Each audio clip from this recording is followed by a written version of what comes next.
যে কোনোই আখ্যা আমার মনে হয় ওনার জন্য কম, কারণ উনি শ্রেষ্ঠত্ব থেকে শ্রেষ্ঠত্বের দাবি রাখেন এবং উনি সর্বশ্রেষ্ঠ সবসময় থেকে যাবেন। নমস্কার।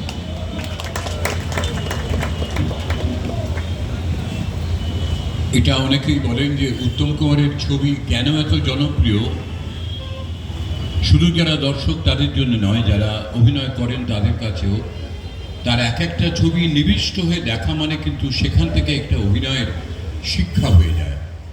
এই অনুভবটা আমার গোড়ায় ছিল না, কিন্তু আজকে একজন বিখ্যাত পরিচালক অনিরুদ্ধ রায়চৌধুরী, আপনারা জানেন, টনি, যার ডিয়ার মা এখন একটা সেন্সেশনাল ছবি হয়েছে সবাই বলছে, এই এবং অনিরুদ্ধ ধর সাংবাদিক, এরা দুজনে মিলে আজ থেকে বহু বছর আগে, আমার যতদূর মনে পড়ে 80-র দশকে, এরা উত্তম কুমারকে নিয়ে একটা বিশ্লেষণের ডকুমেন্টারি করেছিল যে কিভাবে এক একজন নায়িকার সঙ্গে অভিনয় করার সময় তিনি নিজের অভিনয় ধারাকে কিভাবে পাল্টেছেন।